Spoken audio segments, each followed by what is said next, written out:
not knowing what it was called, but basically doing it. Thinking about how people moved, tone of voice, things people said, how to fit. Never, not once did I think about facial expressions or how faces looked. Not one time. I've been thinking about this video all week, probably because I watch a lot of crime channels. The channel, the behavior channel, came up in my suggested videos, and I started watching one video because I think I've watched just about every true crime video that there is on my 3 or 4 or 5 favorite true crime channels, especially recently because I hadn't been feeling good, so I was doing a lot of sitting, and that meant a lot more watching videos than I usually do. So I watched one video and got completely sucked in. And they're not short videos. A lot of them are an hour and a half, 2 hours. I watched the entire video, and then I watched another video. And over the course of the last week, ended up watching a lot of their videos. And Sadie ended up coming in at one point and sitting down next to me and getting completely sucked in and watching a bunch of their videos with me too, which I did not expect to happen at all. I did not think their videos would be her thing, but she got really interested. Don't worry guys, this has nothing to do with ABA. The channel is a show where they watch celebrity interviews or sometimes criminal interrogations, and they'll talk about the behavior of the person and whether or not they're telling the truth, what the chances are that they're being deceptive, basically. Okay, so here is the part that really interested me as an autistic person watching this. I don't know, in like the 3rd or 4th episode I was watching, when they started talking about, I can't remember, a psychopath or a sociopath, and they were talking about masking, which obviously immediately I started listening to, because if you're new here, a lot of autistic people mask, not always even that consciously. It can be kind of almost self-defense mechanism that you use to keep from being bullied. I've made other videos talking about masking. I remember as young as 4th grade realizing that people seem to know things innately that I didn't know, and that it seemed to make life easier for them. And then as I got older, that it seemed to make life safer for them. Over the years, I felt like I was pretty good at masking and fitting in and passing, I guess, as neurotypical, except that I think that if you're autistic or you're not neurotypical, you're going to get this, that you get that people notice, that people can tell that you're different, that you're weird is probably what they would say. You just don't fit. Like for me, a big part of it's always been not knowing how long to make eye contact for. I've talked about this before. Maggie is super, super happy out there.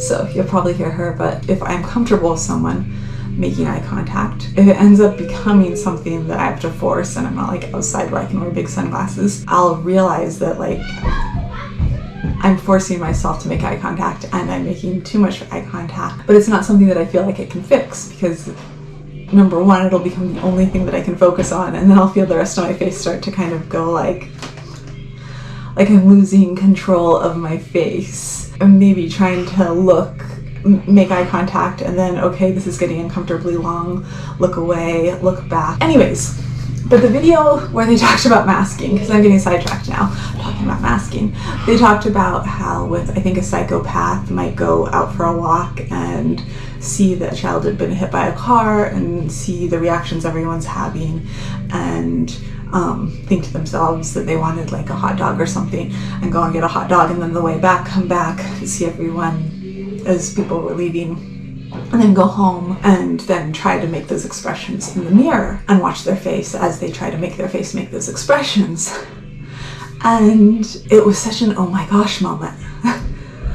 And I told Sadie, because I was talking with Sadie about it later that night when we were pulling weeds out in the garden. I was telling her about like the vast majority of my life, so probably at least 30 years now, I've been masking, less consciously probably at first, but becoming more and more conscious of it to the point that I can't not do it. And in the beginning, I would listen to what people said and try to copy what people said. And then as I got older, I paid more attention to how they move their bodies, like how people would put their hand on somebody else's arm, body movements, tone of voice, things like that, hand movements. I do remember once from a book when I was in middle school, I read about a character who could raise one eyebrow, and I spent months practicing raising my eyebrows back and forth in the mirror until I could raise both my eyebrows, and it hurt so much because I had like no muscles there, until I could raise my eyebrows, like I think still more by themselves. They raise separately more than together, even though I haven't practiced. Anyway, it was something I became like fixated on being able to do, because it was like the princess in the fantasy book I was reading always like raised one eyebrow. The writer always wrote that, and it became something I was fixated on. Anyhow, that and eye contact were probably the only times in the entire history of thinking of how to like fit in and act that I ever thought about facial expressions. Never in my entire life, thinking about masking, did I ever think about how my face looked. Except for those times when like the smile was sliding off my face when I'd made too much eye contact and I could just feel that I had a weird look like. And I know that felt like totally wrong, but I couldn't help it because I felt frozen. Anyways, that was the point.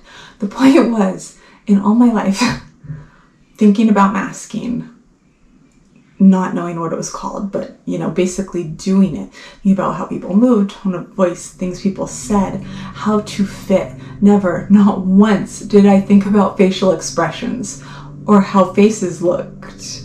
Not one time. I feel like that really kind of sums up being autistic. Not that it sums it up, because there's a lot of other things, sensory things, and a lot of other things.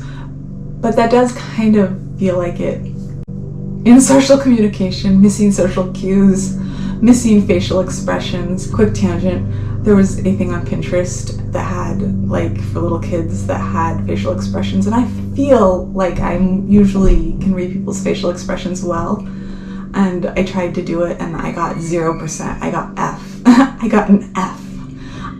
I got none of them right. My therapist said she was going to look up those and try and see what she got, so I'm going to ask her next time what she got. Anyways, yeah, so that was it. Watching this on Psychopaths taught me that never once did I think, when thinking about masking, for not a moment did I think about what my face looked like, which maybe would have made me slightly more successful. Not that masking is a good thing. I'm not saying that. I'm not encouraging anyone.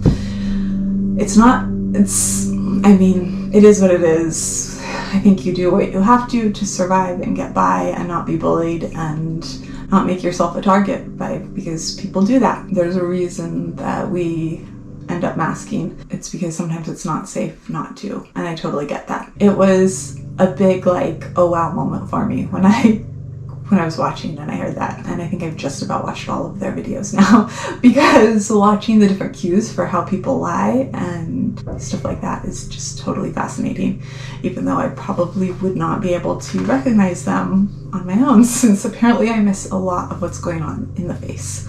That is a really fun channel to watch if you're interested in that sort of thing. For those of you who are autistic, who do mask or have masked, do you think about your facial expressions, or like me, were you just totally oblivious to it? Lawnmower now, apparently, he's like right behind me. It's never quiet when I make videos. This is like impossible.